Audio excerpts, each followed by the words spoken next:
Good evening. 2,300 kilometers. That is the distance between northern Venezuela and Miami.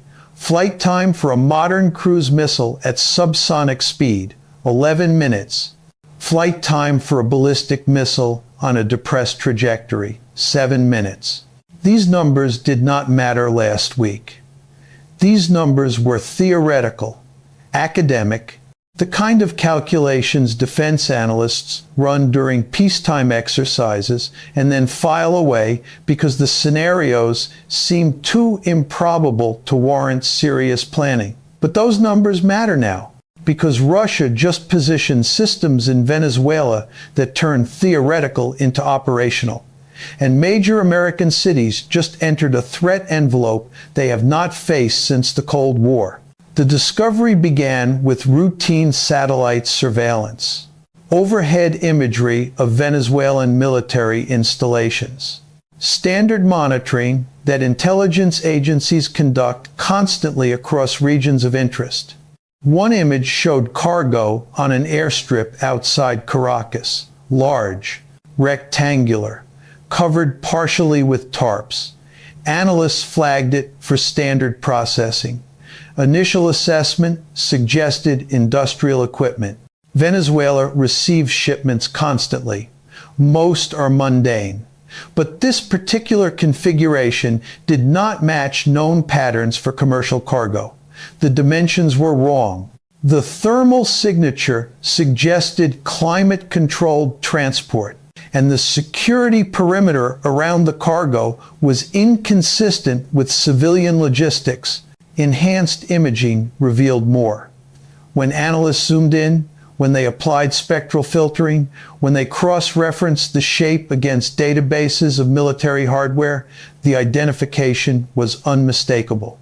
Russian missile launcher components, not old Soviet-era systems, not obsolete hardware being dumped on a desperate ally. Modern platforms, the same systems Russia deploys in Europe, the same systems capable of carrying multiple warhead types, the same systems designed for rapid deployment, concealment, and operation in hostile electromagnetic environments.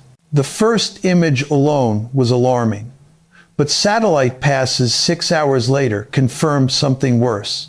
The components were no longer separate.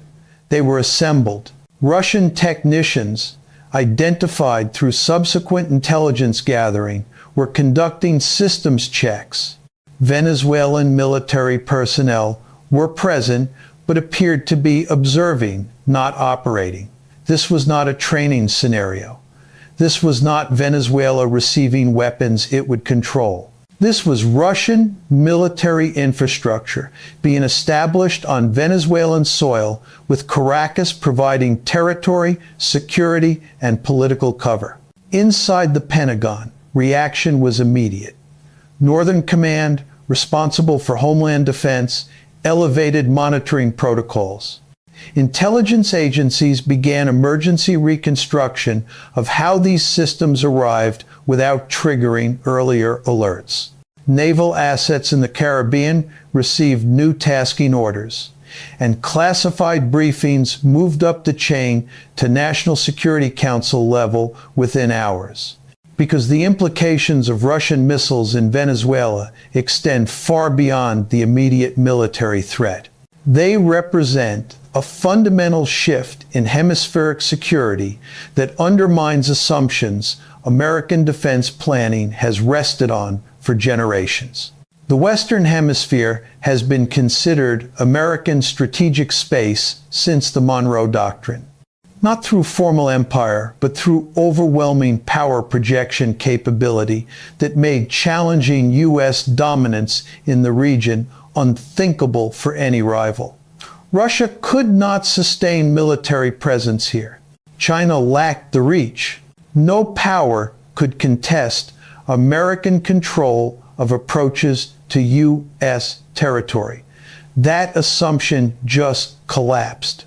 Russia demonstrated it can move strategic systems into the hemisphere, can position them, can protect them through Venezuelan sovereign cover. and can threaten American cities from distances that compress warning time to minutes. From Moscow's perspective, this move is symmetrical response. Russia sees U.S. missile systems in Poland and Romania, sees NATO infrastructure expanding toward Russian borders, sees weapons flowing to Ukraine that strike Russian territory. And Russia concludes that if the United States can position threats near Russian homeland, Russia can position threats near American homeland. This is not aggression, this is balancing. This is what great powers do when they feel encircled. They find pressure points. They create vulnerabilities in the adversary's security architecture. They force the adversary to experience the same strategic anxiety they themselves feel. But from Washington's perspective, Russian presence in Venezuela looks destabilizing. It looks like Moscow exporting confrontation into a region that should remain stable. It looks like Russia taking advantage of Venezuelan economic collapse to establish military foothold that threatens American security. And when both sides see the same action through opposite lenses, when both believe they act defensively while the other acts offensively, the conditions for crisis intensify. Venezuela's motivations are equally clear. The Maduro government faces sustained pressure from Washington, economic sanctions, diplomatic isolation, support for opposition forces. Maduro needs protection, and Russia offers something the United States cannot tolerate easily: a military presence that makes regime change operations exponentially more dangerous. Because now any action against Maduro risks confrontation with Russian forces. Any strike on Venezuelan government facilities risks hitting Russian personnel. Any escalation in Venezuela risks triggering responses from Moscow that could spiral beyond the hemisphere. This is strategic insurance for Maduro. Russian missiles are not just weapons, they are shields. They are guarantees that Washington must think carefully before pressuring Caracas too hard. And Maduro paid for that insurance by providing Russia something equally valuable: geographic access, launch positions, surveillance sites, logistics support, and political legitimacy through sovereign invitation that complicates any American response. The systems themselves represent serious capability. Intelligence assessments suggest Russia deployed Caliber cruise missiles, possibly Iskander-M ballistic systems. Caliber can fly low, evade radar, and strike targets over 1,500 kilometers distant. Iskander-M provides shorter range but higher speed and maneuvering capability that defeats certain missile defenses.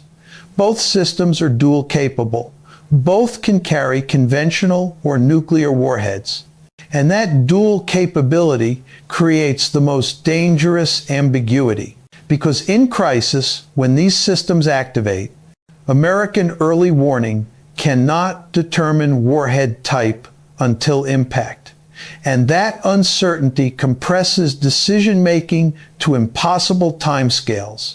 Range calculations show that southeastern United States, Gulf Coast installations, Caribbean territories all fall within coverage. Major population centers, critical infrastructure, naval bases, air stations, energy facilities, targets that were previously beyond Russian conventional strike capability without crossing oceans or violating airspace of multiple nations. But from Venezuela, those targets become accessible, and accessibility changes deterrence equations fundamentally. The American public does not see what happens inside classified briefing rooms, does not see analysts calculating blast radii against population density, does not see war planners modeling evacuation scenarios for coastal cities, does not see communications specialists testing emergency alert systems that have not been activated seriously since the one 1,960 seconds.